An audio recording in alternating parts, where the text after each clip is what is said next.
Friends, आज की इस वीडियो में आप सभी के लिए सरकारी स्कूलों से एक सीधी भर्ती प्रक्रिया का ऑफिशियल नोटिफिकेशन लेकर आए हैं।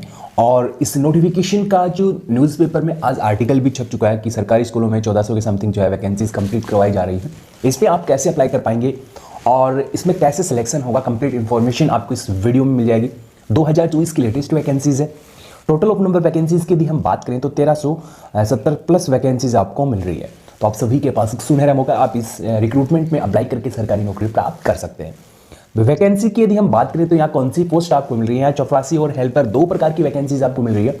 और इसमें आपकी योग्यता है चपरासी और हेल्पर के लिए 10th पास। यदि आप 10वीं पास हैं तो आप इस वैकेंसी के लिए अप्लाई कर सकते हैं, यानी कि इस रिक्रूटमेंट में आप भी फॉर्म भर सकते हैं। ऑल स्टेट यानी कि सभी राज्यों से आप इस रिक्रूटमेंट के लिए अप्लाई कर सकते हैं। मेल एंड फीमेल आपको बताया गया है। बात करें यदि प्रारंभिक वेतन की तो इसमें 18,000 से लेकर 56,900 रुपये पर मंथ आपको वेतन मिल जाएगा। अब बात करेंगे इस रिक्रूटमेंट में आपको कैसे अप्लाई करना है, कैसे आपका इसमें सिलेक्शन होगा। बात करेंगे कि आपके एग्जाम सेंटर कहाँ होंगे। यदि आप भी सरकारी स्कूल चपरासी, पियोन या आप हेल्पर के लिए अप्लाई करना चाहते हैं तो आपके एग्जाम सेंटर कहाँ होंगे। तो सबसे पहले आपको एग्जाम सेंटर की लिस्ट बताएंगे।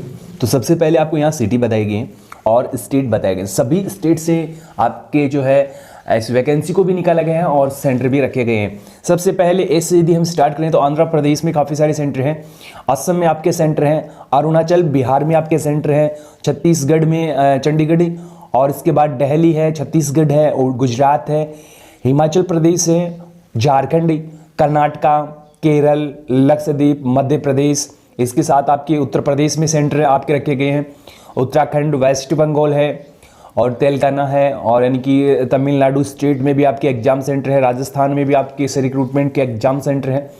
इसके बाद यदि हम बात करें तो पंजाब में भी आपके एग्जाम सेंटर है, लुधियाना, पठानकोट, पटियाला और बठिंडा। ये 4 एग्जाम सेंटर आपके पंजाब राज्य के अभ्यर्थियों के लिए हैं। और इसके साथ उड़ीसा में भी आपके एग्जाम सेंटर इस वैकेंसी के लिए रखे गए हैं। यानी कि प्रत्येक स्टेट में आपके जो है एग्जाम सेंटर है, तो आपको इस वैकेंसी के लिए जरूर फॉर्म अप्लाई करना चाहिए, क्योंकि आपको अपने राज्य में ही जो है एग्जाम सेंटर मिल जाएंगे।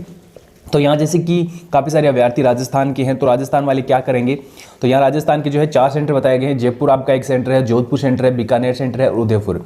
तो ये 4 सेंटर जो है राजस्थान अभ्यर्थियों के लिए बताए गए हैं। और इसमें किसी भी स्टेट के जो कैंडिडेट हैं वो अप्लाई कर सकते हैं, यानी कि सभी राज्यों से इस वैकेंसी को निकाला गया है।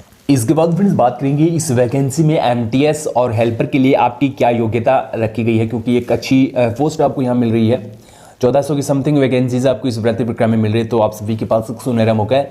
बात करें एमटीएस मल्टीटास्किंग स्टाफ के लिए, तो मल्टीटास्किंग स्टाफ में आपको वेतन मिलेगा 18,000 से लेकर 56,900 रुपये पर मंथ आपको इसमें वेतन मिलेगा। ओपन मैट्रिक्स लेवल 1 के अनुसार सेंट्रल गवर्नमेंट की जॉब है, यानी कि स्टेट गवर्नमेंट की ये जॉब में आपको अलग वेतन मिलता है और सेंट्रल गवर्नमेंट की जॉब में आपको अलग मिलता है। पे मैट्रिक्स लेवल 1 के अनुसार यहाँ प्रारंभिक वेतन आपका 18,000 से स्टार्ट होगा।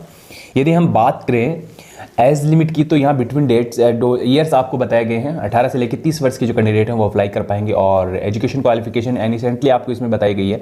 यदि आप 10th पास हैं तो इस वैकेंसी में फॉर्म भर सकते हैं, इस भर्ती प्रक्रिया में फॉर्म भर सकते हैं, एमटीएस के लिए अप्लाई कर सकते हैं।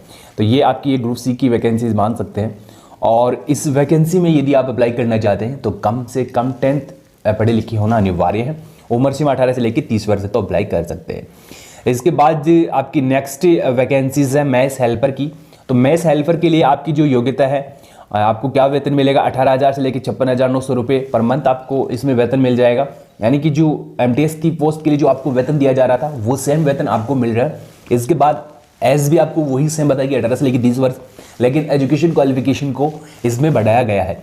बढ़ाया कैसे गया है, वैसे तो 10th पास है, लेकिन यहाँ अनुभव होना आपके पास अनिवार्य है। अनुभव वाले अभ्यर्थियों को इस वैकेंसी में या जो है प्राथमिकता दी जाएगी। इसके बाद आपको पासिंग स्किल टेस्ट, जो भी स्किल टेस्ट एनवीएस की ओर से आपको दिया जाएगा वो भी आपको पास करना होगा। ठीक है, तो ये नॉर्मली आपकी इसमें योग्यता है मेस और कुकिंग में। और इसके साथ यदि आप लैब अटेंडेंट के लिए अप्लाई करना चाहते हैं तो लैब अटेंडेंट के लिए आपको वेतन मिलेगा 18,000 से लेकर 56,900 रुपये, और 18 से लेकर 30 वर्ष आपकी एज है तो आप अप्लाई कर पाएंगे। इसके बाद यदि हम बात करें योग्यता की, तो यदि आपने 10th पास कर रखी है, certificate diploma in laboratory technique, यदि आपके पास डिप्लोमा है। इसके बाद यदि आपने 10+2 पास विद साइंस स्ट्रीम से कर रखी है, साइंस सब्जेक्ट से कर रखी है, तो आप बिना किसी डिप्लोमे के ही इस रिक्रूटमेंट में अप्लाई कर सकते हैं। आप अपनी योग्यता के अनुसार इस रिक्रूटमेंट में अप्लाई कर सकते हैं। इसके साथ ही आपकी और एक वैकेंसीज है इलेक्ट्रीशियन कम प्लम्बर की, तो इसमें आपकी 10th पास है।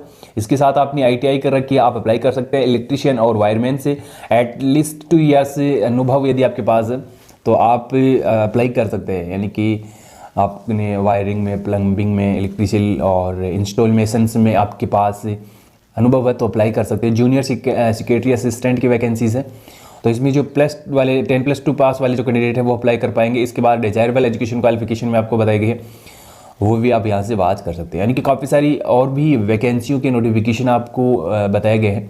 तो आप अपनी योग्यता और योग्यता के संबंधित जो भी पोस्ट निकल रही है उसमें आप अप्लाई कर सकते हैं। जैसे आप स्टेनोग्राफर के लिए अप्लाई करना चाहते हैं तो 25,500 से लेकर आपका वेतन स्टार्ट होगा 81,100 रुपये। पे मैट्रिक से लेवल 8 के यहाँ 5 के अनुसार आपको वेतन मिलेगा। और इसमें आपकी एजुकेशन क्वालिफिकेशन 10+2 पास है। यदि आप 12वीं पास अप्लाई कर सकते हैं। स्किल टेस्ट है वो आपको यहाँ बताया गया है। इसके बाद फ्रेंड्स आपकी लीगल असिस्टेंट की वैकेंसीज़ है, जूनियर ट्रांसलेशन ऑफिसर की वैकेंसीज़ है। यानी कि काफ़ी सारी वैकेंसीज जो है आपको इस भर्ती प्रक्रिया में मिल रही है। फीमेल स्टाफ नर्स की वैकेंसीज, यदि आपने BSc नर्सिंग कर रखी है तो आप इस वैकेंसी के लिए अप्लाई कर सकते हैं। ठीक है, तो यहाँ काफ़ी सारी वैकेंसी, इसके नोटिफिकेशन आपको बताए गए। संबंधित योग्यता के आधार पे जो है आप भी इस वैकेंसी में अप्लाई करके सरकारी नौकरी प्राप्त कर सकते हैं। इसके बाद उम्र सीमा में कितनी आपको छूट मिलेगी वो जानकारी आपको यहाँ बताई गई है। तो उम्र सीमा में SC ST OBC को कम से 3 से 5 साल की छूट मिल जाएगी। बात करें मोड ऑफ सिलेक्शन की, तो इसमें आपका रिटन एग्जाम होगा। रिटन एग्जाम के बाद आपकी जो फाइनल लिस्ट बनेगी। इसी के साथ फ्रेंड्स यदि हम बात करें एग्जाम सेंटर की, तो मैंने पहले आपको एग्जाम सेंटर बताए थे इस भर्ती प्रक्रिया के लिए, तो एग्जाम सेंटर आप फिर से देख सकते हैं। और इसी के साथ फ्रेंड्स यदि हम बात करें इसकी सिलेबस की, तो सिलेबस में भी आपको स्कीम ऑफ एग्जामिनेशन में आपको बताया गया है फीमेल स्टाफ नर्स के लिए, महिला स्टाफ नर्स के लिए। तो यहाँ आपको कितने क्वेश्चन देखने को मिलेंगे, किस सब्जेक्ट से कितने क्वेश्चन आएंगे वो आपको यहाँ बताया गया है। सबसे मैंने यदि हम बात करें MTS और मैथ्स हेल्पर की, तो यहाँ आप अपना जो है इसमें डिटेल्स प्राप्त कर सकते हैं। यानी कि इसमें आपकी जो MTS की पोस्ट है, इस पर आपकी जो है 3 पार्ट आपको बताए गए हैं, पार्ट 1, पार्ट 2 और पार्ट 3।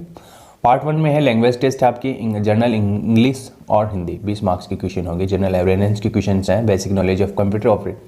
तो ये आपके इसमें नंबर्स ऑफ क्वेश्चन बताए गए हैं, टोटल ऑफ मार्क्स आपको बताए गए।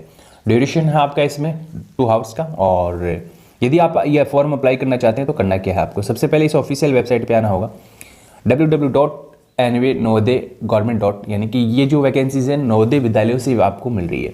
सभी स्टेट्स में आपने देखा होगा नवोदय विद्यालय है, वहाँ से ये वैकेंसीज आपको मिल रही है और आप इसके लिए अप्लाई कर सकते हैं। आवेदन फीस इस रिक्रूटमेंट में आपको बताया गया है कि एग्जाम फीस आपको कितना देना होगा। तो यहाँ जो फीमेल स्टाफ नर्स के लिए 1000 रुपये है, अदर के लिए 500 रुपये आपके एग्जाम फीस रखा गया है। टोटल यदि बात करें तो 1500 रुपये तक आपको एग्जाम फीस या आवेदन फीस के तौर पे देना होगा। तो आप अपने विवेक से इस रिक्रूटमेंट के लिए अप्लाई कर सकते हैं।